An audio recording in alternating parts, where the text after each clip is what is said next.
It's a shame I don't have the hat anymore. It was a cowboy hat anyways. I had the hat on the whole time. Cut you in a piece. I can't even do the accent, so that would be a problem. Yeah, I can't.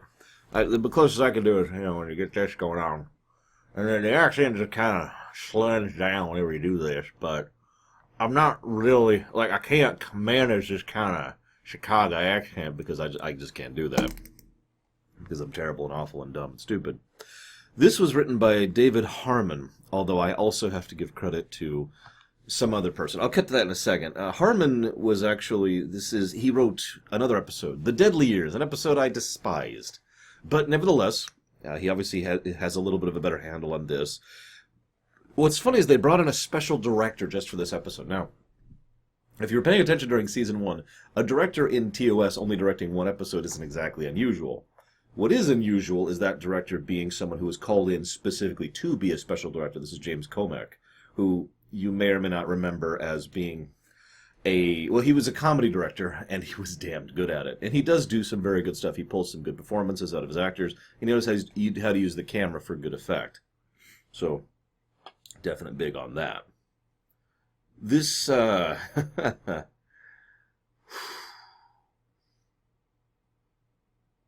This episode has had an interesting impact on me. Let me go ahead and say that I do love this episode. This is a gush episode.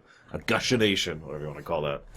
But I do want to talk about a couple things, first of all. I actually completely forgot to talk about this last week. That's on me. Pevney left the show. Now, you can think whatever you want about that, but the previous episode was the last one Pevney worked on. He was out. And I believe he was the second to go, effectively, after Kuhn. Although, I'll talk about that in a second. Because, people were bailing ship at this point in time. Pretty soon, Fontana's going to leave the show, and obviously, they're going to, even John Meredith Lucas, who they just brought in, is also going to leave the show. And I don't remember the full list. It is a large list of people who bail on TOS at the end of Season 2 before Season 3. It's one of many reasons why Season 3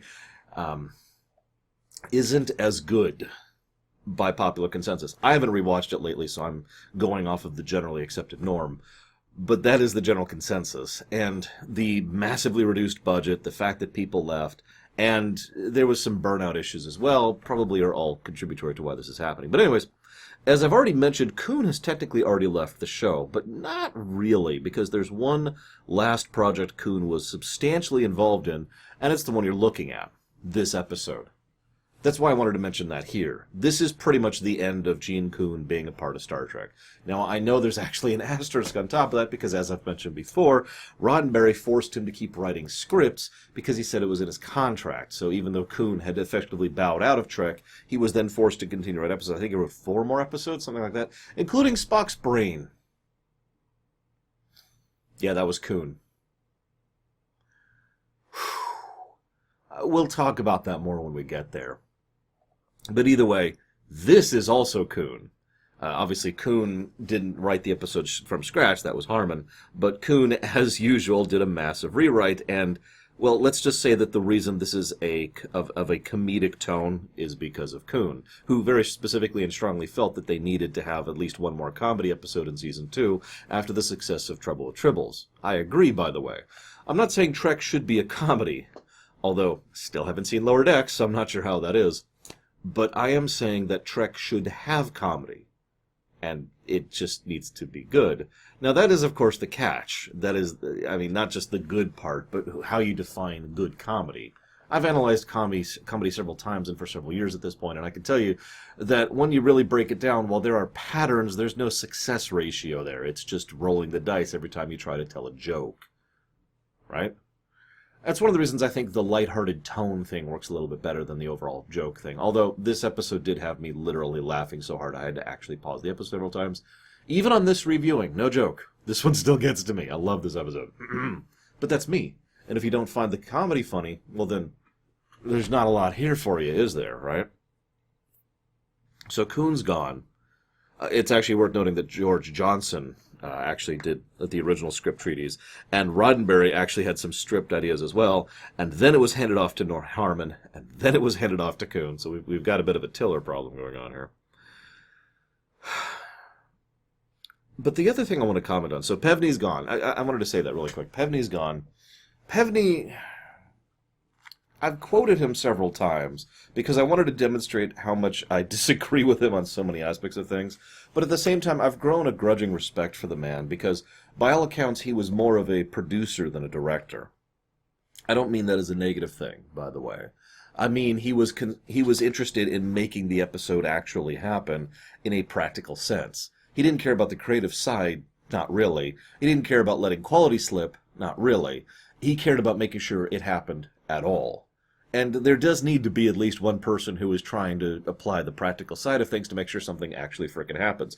Even if that is a contention point, even if the creative side has to fight them, and vice versa, that mentality does still need to be there. And I think his absence is something that does hurt the show, to be completely honest. Mark Daniels will be leaving the show sometime soon-ish, so he'll be another one bowing out. I'm not actually sure the exact moment Fontana leaves. I think it's by any other name. I'm gonna have to do a little more research on that one. The episode, like I said, the episode has a bit of an imprint on me for weird reasons. See, I like River City Ransom. How many people in the comments are going to be like, what the heck is River City Ransom? Or rushing to Google right now. The idea, as strange as it may sound, it really boils down to the feudal lords concept, but the idea of the crime bosses and the interpoliticking that goes on between them is something that's always just been kind of fascinating to me from a fictional perspective, obviously. And so I was like, oh, dude, that's cool. And I also have to admit that I've played Star Trek the 25th Anniversary game, which covers these events, and the NES game, which is in part based on that, which also covers these events. Both of them actually follow through on the communicator thing at the end. Just which I find funny, because the series will never cover that communicator thing again, to my knowledge, unless TAS did it or some of the new stuff. Several of the books and games, as I've already mentioned, have covered the communicator thing. It's just interesting that so many fans were looking at that like, but he left the communicator there. What are you gonna? Anyways, you ever played 25th Anniversary, by the way? I'm hoping I get to do a review of that game someday. It's just a point-and-click adventure game, so there's not a lot to review, but it'd still be fun, I think. Anyways, Kirk then tries to explain what the heck is going on here. And fails miserably because Krakow, well, he's a planetary-based gangster who has an understanding of Tommy guns and cars when they're trying to explain things. But they do know about ships, so they already know that the greater galactic community exists, and there's just all kinds of issues here. What's interesting is, in my opinion, the beginning of the episode doesn't really properly examine why the Enterprise is here or gives a damn. I hate to say that because it sounds harsh, but I'm actually completely with their actual stated goal here. It's not until about, say, a third or so part of the episode when we actually really get a good examination of what the actual goal is here, to fix the damage. The catch is, the way they do it is bumblingly inept, but that makes sense because they have very low tech and don't really have the ability to properly try to fix things like this. This is not TNG, after all. As I've said many times, both at Enterprise and TOS, we're a little lower on the tech level, so we got to make do with what we got. But I'm with the core concept. This place has been contaminated. Let's try to mitigate the damage and repair what's going on here and see what we can do for these poor people. Right? I'm with it. That would be the responsible thing to do. It's also worth noting Kirk flat out says the Horizon was a Federation ship, so it's our responsibility. Which, again, I'm also on board with. I don't know. I should pull up the calendar right now. Give me a second. Because I'm not sure off the top of my head when this episode is going to go live relative to a certain episode of Enterprise. So here we are, piece of the action. Looks like we already had it. In fact, it looks like it was last month. Last month, looks like it would have been February 8th. We had Horizon, which is Season 2, Episode 20 of Enterprise. You're free to think whether this is that Horizon or it is not. It was done as a deliberate reference, to be clear, as I will talk about in that episode that has gone live last month. But it's also worth noting that they literally have the book there. The Chicago Gangsters book. Or Chicago Gangs, whatever it's actually called. Yeah, thanks, Mayweather. Appreciate that, buddy. And by Mayweather, I mean, it's more like Mayweather's dad, but you get the point. Anyways, it's okay. They all die, according to this episode. So, yeah, they go down and they try to fix things and blah, blah, blah. This is yet another example of the we need to reuse existing sets and props concept, which I've talked about many, many, many, many times. And once again, I think this is an inventive and good way to do that. Rather than a parallel Earth, what we have is a planet that is developed under lines because of external interference from Earth to develop under, planetary lines like Earth did. It's not Earth, it's not a parallel Earth, but we can still reuse the sets. Good move. I'm with it. Also, I happen to unironically like that type of suit, and I think it looks really cool on both Nimoy and Shatner. So, what we have is representative lords who are fighting each other constantly, but because of the amount of infighting they have amongst each other, the domestic projects are lacking. Oxmix actually flat out states this later on. He's like, God, it's horrible. Can't get anything done. There's no improvements. There's hits constantly. Everyone always has guns. And there's no real infrastructure. They can't even get the laundry coming around properly. This all does a very good job of painting the picture of what kind of society we have here. Now you could say, well, of course, it's a society run by crime lords. I'm not trying to make a joke here, but this is just a feudal lord situation, really. And you can say whatever you want about feudal lords being criminal lords, but let's just move on from that topic. The point is, this level of infighting is the issue, and is one of the main motivations behind the crew in trying to fix this, right? This is an untenable situation. Even the locals see that this is an untenable situation, and it needs to be fixed. As a quick aside, I noticed this very early on. This becomes more obvious the further into the episode you get. They use their hats as flags. Did you catch that? Each boss wears a different type of hat. We only really see the three, actually. The other side bosses don't really do this. But the three big bosses, they all wear a different style of hats, and so do all of their men. I thought that was a nice touch. So Oxmix's plan is pretty simple. All right, you arm me, I'll take over, you deal with me. Okay, cool, I'm with it. And there's some nice camera work here. I'm just kind of fast-forwarding. They take the crew hostage, because of course they do. Just hang on, let's leave this up here for no reason. This then leads to the comedic tone. This is important, though, because there's been several times before, because this is a thing on Star Trek for some reason, where the locals have been taken hostage in order to try and get something from the ship, right? Usually that's played seriously, or for drama, or it's this big deadly dilemma. But here it's just kind of like is pretty much the tone of this. So it works in its own unique way. This, of course, then immediately leads to Fizbin, which apparently Quark is familiar with. I've actually heard a few headcanon answers for this. I'm curious of yours, but my personal one is actually very simple. The Iosians took Fizbin, turned it into a full game, and then spread it to the galactic community so that by the 24th century, or 23rd century, whatever it is, by DS9's time, they actually have the ability to, just have a game called Fizbin. So thanks for that, Kirk. I appreciate it. You have made your mark on culture in universe. So they do the Fizbin thing. By the way, what's hysterical is Shatner, the actual actor, was completely making it up as he went. It shows, but forgive me for praising William Shatner, but this is again why I think he does the comedic thing well. Because he does. And even ignoring whether or not I think he does it well, one thing that is clear is that he very much enjoys doing it. One of the quotes in this book that I'm probably going to fail to find in time is that Shatner absolutely loves doing comedy and really wanted to do more stuff in the comedic tone. And so whenever he got a chance to, he was like, this is amazing. This is fantastic. I get to really stretch and blah, blah, blah, blah, blah. And this is not just mentioned here. This is something that's come up in other episodes as well. Is this it?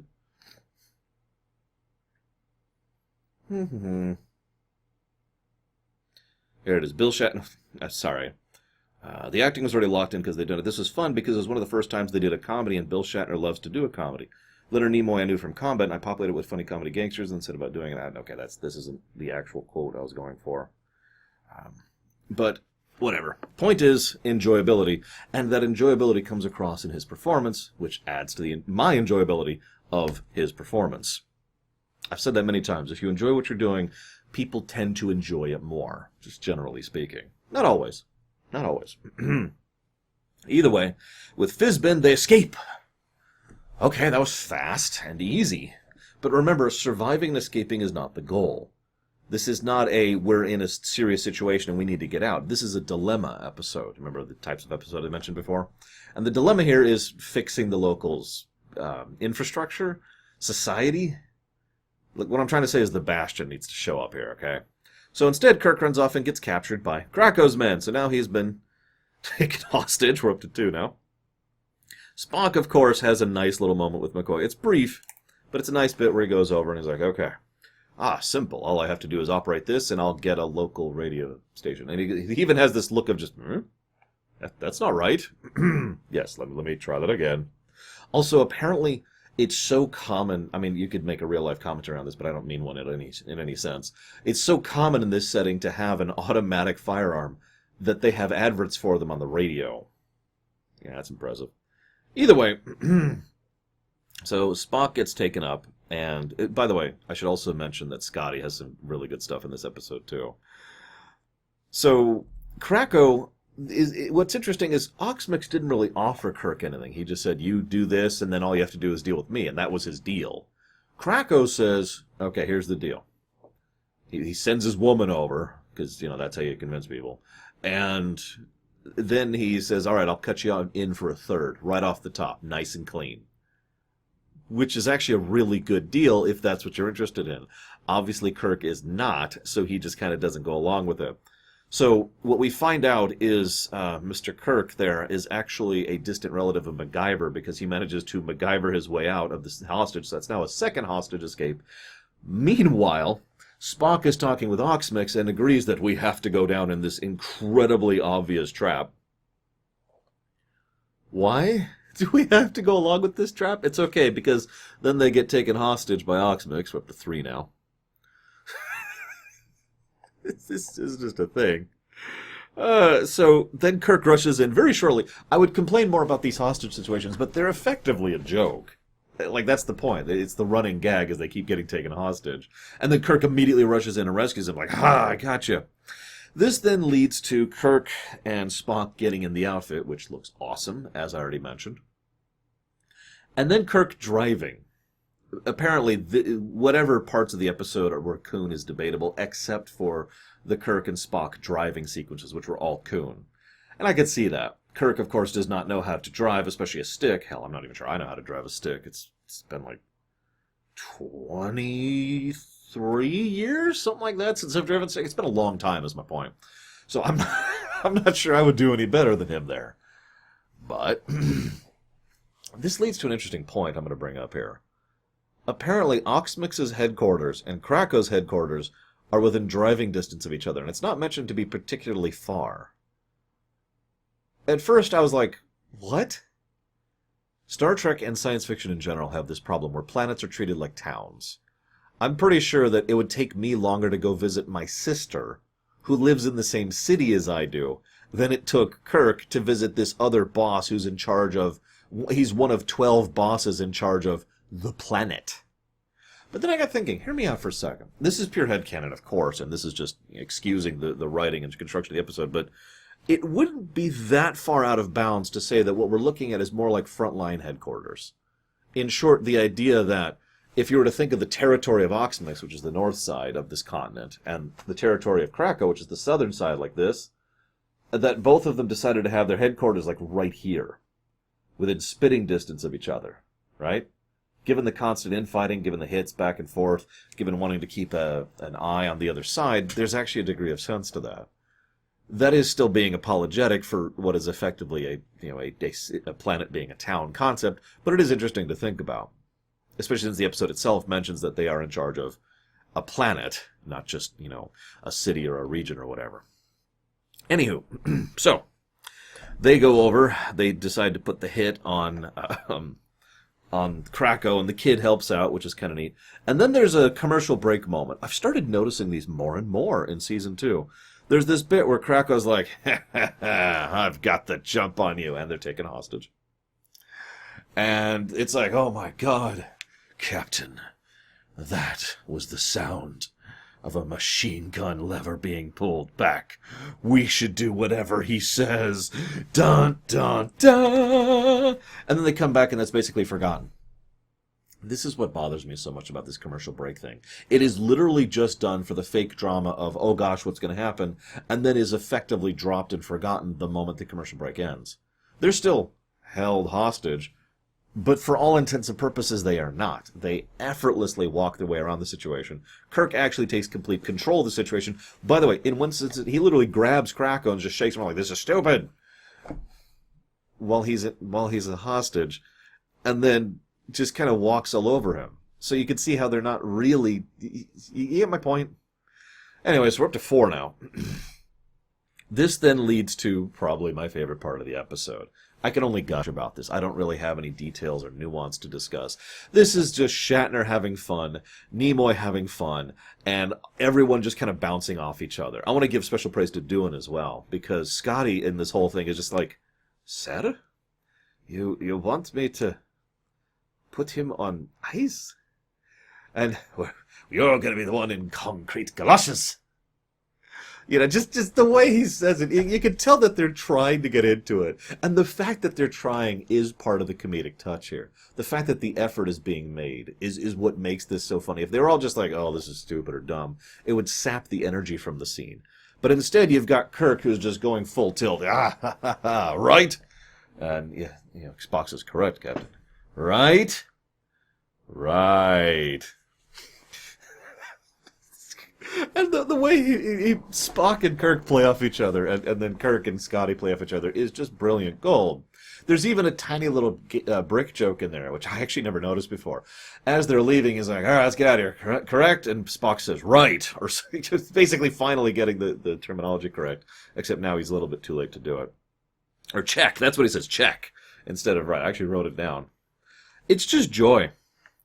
This, of course, then leads to... Hang on, so it finds, oh my god, they've been taken out. What do we do? How do we deal with this? Well, I know, we're going to go put the hit off on Oxmix, and then we're going to take out those guys. Let's go. Meanwhile, Kirk has Oxmix basically beam in all of the other bosses into one room. An interesting, if volatile, but admittedly smart tactic. He's basically saying, all right, you need to unify. They flat out call it a syndicate. You need to get together. You need to be part of one organized group, a Congress, to put it under others' terminologies. Yes, I did just call Congress a syndicate of crime lords. What's the issue here? I didn't even say which Congress. You can apply this wherever you want. This can go back into history if you want. So they're like, okay, now we're going to have you, and this is how we're going to do it, and the Federation's going to cut us in. And then, naturally, they take them hostage. This is the last time. Don't worry. 5th time. So they take them hostage, and it's just like, all right. And for the first, and to my knowledge, last time in Star Trek history, the ship actually provides orbital support. There's probably some other instance I'm not thinking of where it's kind of minor, but this is the kind of thing that should be done all the time. It actually irritates me how little they do orbital support in this show. You have a spaceship which can be really, really precise and has the ability to cause massive destruction or very precise, scalpel levels of interaction, including, and that's just phasers and photons. You've also got tractor beams and the ability to beam things, like you could beam a wall out of something, but no. We never do any of that. Apparently, the phasers on the Enterprise can be set to stun. To my knowledge, this is also the only time that is ever done. Oh, I should mention they also do site-to-site transport. This is another first. So it's the first stuns from the ship, and only. It's the first orbital support, and it's the first time they do site-to-site transport. So that's 3 firsts here. Either way. So and it's like, okay, you're in charge. We get it. One of the things I like is Oxmix has a pretty good idea on things. And you got this vibe early on if you're paying attention. He's not really power hungry in the strictest sense of the word. He's just kind of sick of it all. And he just wants to run things, right? That's why he offers Kirk the top boss position. You noticed that, right? He doesn't say, I should be top boss. He's like, oh, Kirk, you be top boss. We'll all run underneath you. It'll all work out. And Kirk's like, no, I've got my ship. No, you be top boss. Crack will be your lieutenant. Everyone else peace out underneath you. Get the syndicate going. Get everything working. We'll be around to take our cut. Which, if you're paying attention, by the way, is effectively an institution of taxes. Because what Kirk intends to use their cut for is to try and improve the society at an infrastructural level, which is another word for taxes, or at least how taxes should be used. Interesting to think about. This is a very funny episode that was just a joy to go back through. This is absolutely in my VHS list, and I am, as always and ever, curious of your thoughts. I anticipate that there will be plenty of people who don't like this episode, which is fine, of course. There's nothing against that. Like I've said many times, if comedy doesn't click for you, well, then it doesn't click for you, and that's just the end of the sentence. There's nothing else to add there. Either way, anyway, I think we'll go ahead and be cutting it off here. Shit, I'm coming off as Southern. I don't want to be Southern. I'll see you next time, guys.